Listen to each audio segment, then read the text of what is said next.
Good evening. Thank you for joining us for this reverent celebration of America's leaders, past and present. And now, the Walt Disney World Resort is proud to present the Hall of Presidents.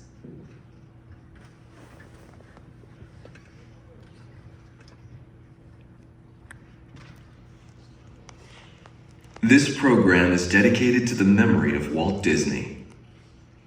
In 1971, his love for America inspired the creation of the Hall of Presidents, a place to celebrate the optimism and goodwill he saw at the heart of the American story.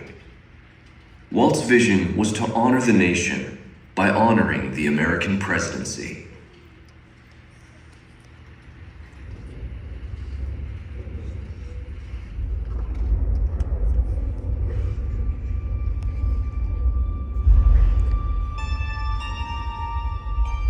It is 1783, and the smoke is clearing in the wake of the Revolutionary War. Over the course of 8 grinding years, General George Washington has led a force of shopkeepers, farmers, and Native American allies to victory over the greatest military power in the world. A new nation has been born, independent and free. The founders must form a national government. In 1787, through months of passionate debate, they create a written constitution. For the country's highest office, they imagine something new in the history of the world. A leader not born to power like a king or queen. A leader who has not seized power through conquest. A leader not separate from the people, but elected by the people. From among the people. We, the people. This is a new idea, an American idea. The idea of a president.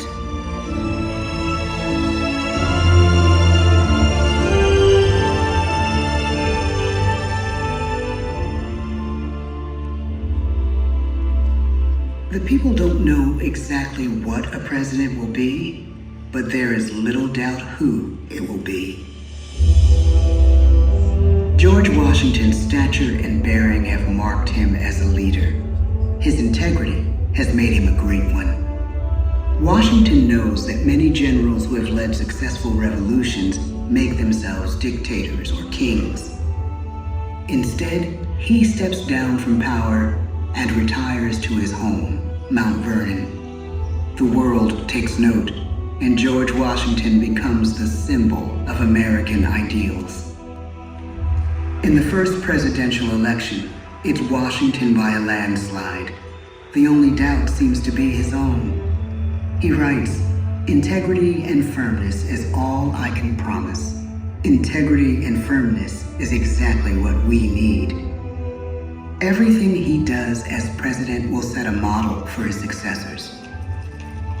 His final act may be the most important of all. After 2 terms, with no term limit in the Constitution and amid overwhelming support to stay in office, he steps down once again and hands power back to the people. He wants us to speak, to elect a new president.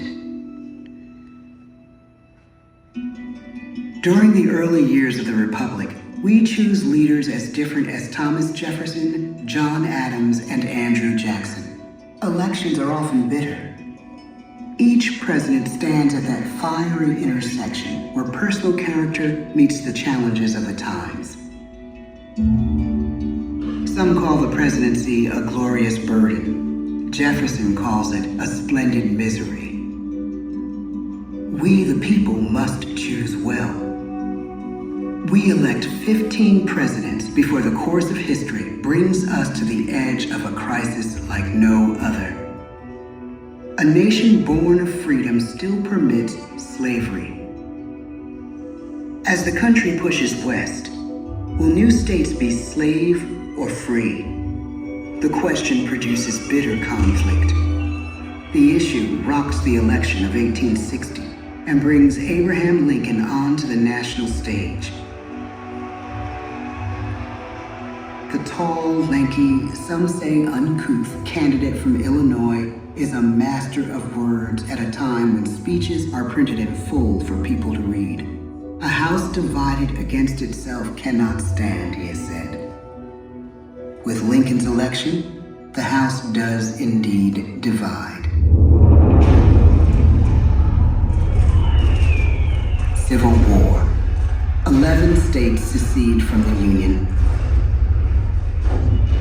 The war becomes a defining passage in the American story. The president's own inner strength and depth of character changed the course of history. Lincoln had come up the hard way on the American frontier, desperately poor, with less than a year of formal schooling. His early years were scarred by tragedy, the death of his mother, his sister, his first love. He struggles with depression, but never loses his determination to rise above it. He once said he's driven by a desire to leave the world a little better place for having lived in it. The war rages. Lincoln fights to preserve the Union and end slavery. Neither is a sure thing. At Gettysburg, Pennsylvania, 6 months after one of the bloodiest battles of the war, the president dedicates a cemetery to the thousands of soldiers who died there, in words we can never forget.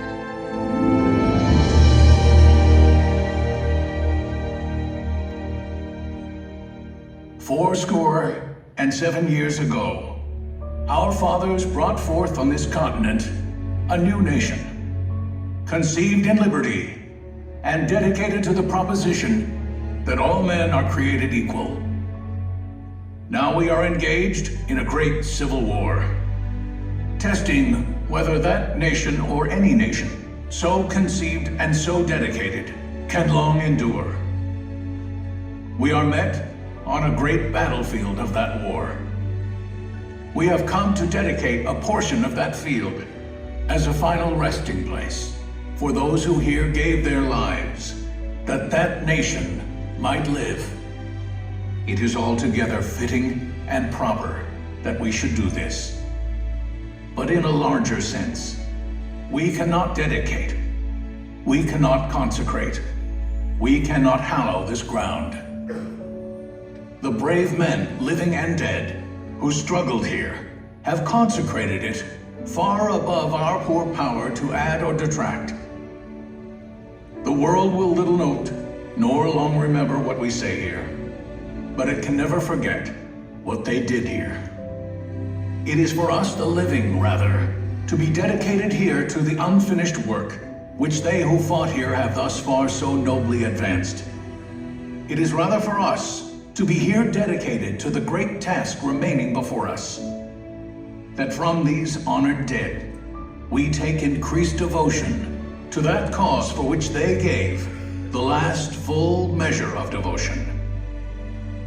That we here highly resolve that these dead shall not have died in vain, that this nation, under God, shall have a new birth of freedom, and the government of the people, by the people, for the people, shall not perish from the earth. The blood of over 500,000 Americans is spilled in this Civil War. President Lincoln's enduring hope is to give true meaning to the sacrifices of so many, to lead us to that new birth of freedom. With the end of the war and the end of slavery, a new birth truly begins. As we roll toward the 20th century, settlers roll west on wagon wheels and railroads connect the nation coast to coast. Millions of immigrants pour in from Europe and Asia. Population doubles. Our economy triples. Our standing among nations rises. We need presidents who can lead both at home and abroad. At the same time, a young Theodore Roosevelt is retreating from New York politics and personal tragedy. The death of his wife and his mother on the same day in the same house. In the Badlands of North Dakota, he rethinks his life and the life of his country. He returns stronger in body and spirit. His renewed energy is just what his country needs.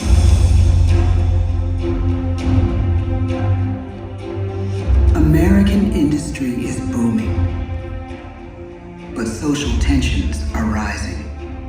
A progressive movement is bubbling up, pushing for change, and change is needed in the working and living conditions in cities. The gap widens between rich and poor. The demand for change grows stronger. Teddy Roosevelt is a knight on a crusade. He speaks with force and vitality in clear terms that make colorful headlines at a time when mass-market newspapers have become the new media. To define his foreign policy, he borrows a phrase from an African proverb: speak softly and carry a big stick. But his greatest accomplishments are made at home. He breaks up giant monopolies, protects workers' rights, and calls for a square deal for all Americans, rich and poor, capitalist and wage earner. And a square deal for every man and every woman in the United States. He calls on America to be as great as the natural grandeur of its lands.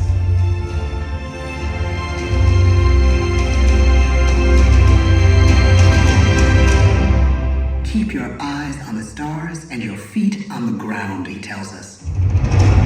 And we do.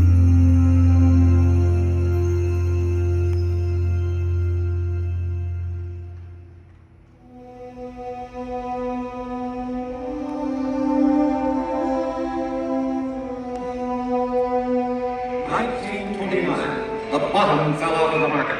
12 million unemployed. The bread lines and the soup. The results of the 1932 election now. When we elect our 32nd president, it is the worst of times. The course of history and the course of one president's life again shape a turning point in our national destiny.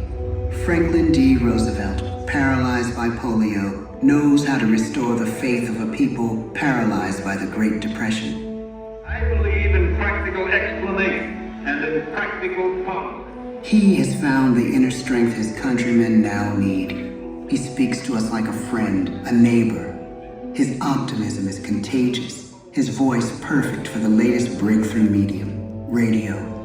He calls us to believe we have nothing to fear but fear itself. And we do believe. Tonight's attacks on England are perhaps the most widespread of the war in the course of the day. But an even greater challenge dominates his final years in office. The Second World War.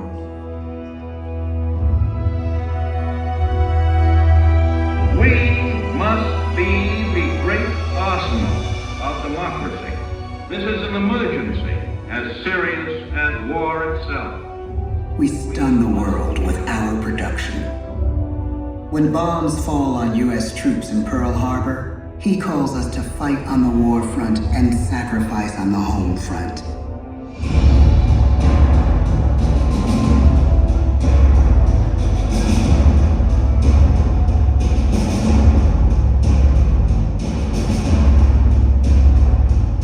The harder the sacrifice, the more glorious the triumph.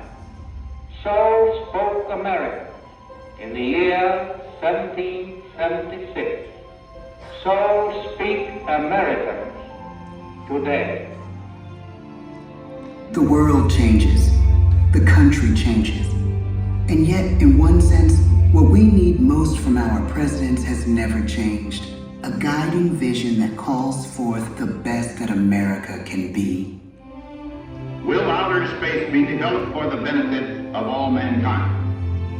Or will it become another focus for the arms race? The choice is urgent, and it is ours to make. Ask not what your country can do for you. Ask what you can do for your country. But really, it's all of us who must overcome the crippling legacy of bigotry and injustice. And we shall overcome. One of the agreements that President Sadat and Prime Minister Begin are signing tonight is entitled A Framework for Peace in the Middle East. Mr. Gorbachev, tear down this wall. You have lost too much, but you have certainly not lost America. I can hear you. The rest of the world hears you. Loving this country requires the willingness to speak out for what is right, to shake up the status quo. That's America.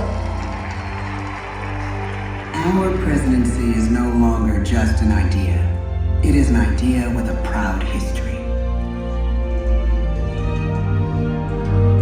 Ladies and gentlemen, the presidents of the United States of America.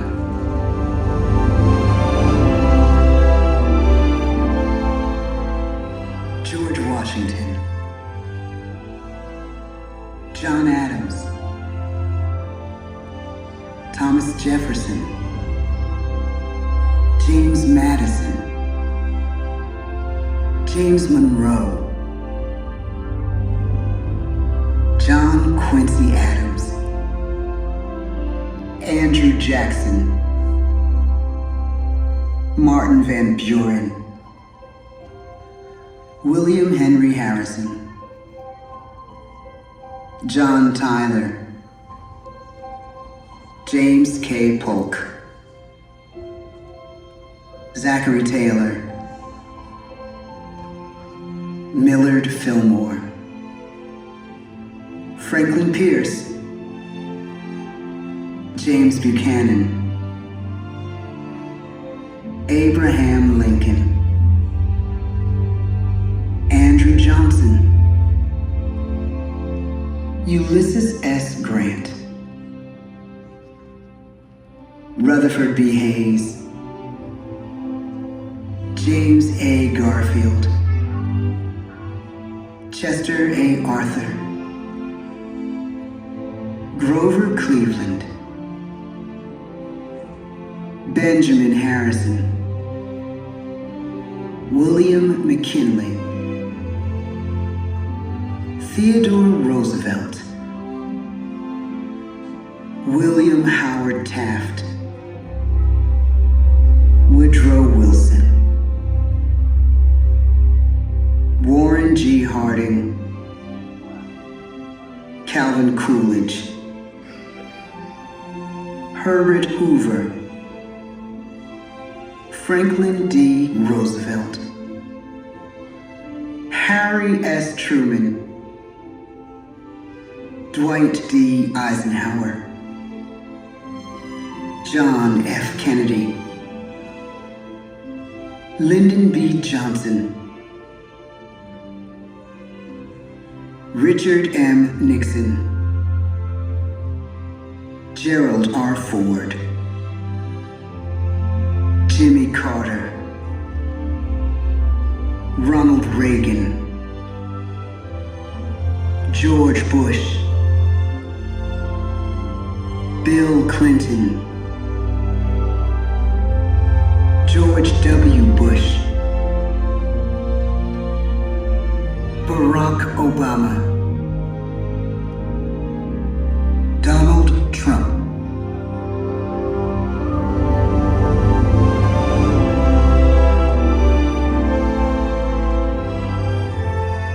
And now we come to the present. Once again, we place our trust in the idea of a president, as we have from the beginning.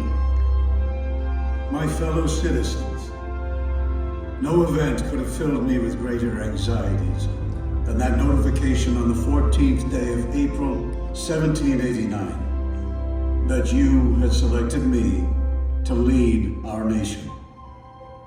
But it was with the confidence of my fellow citizens that I took an oath.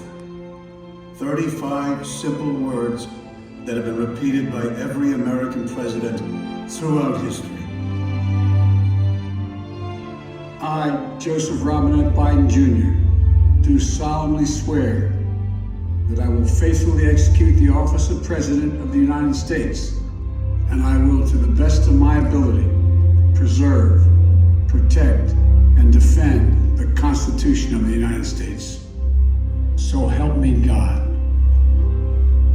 The presidency of the United States is a role unique in the world, an office entrusted to each president by us, we the people. Therein lies the genius of that new idea, now over 200 years old. A new idea our presidents have turned into a great American idea again and again.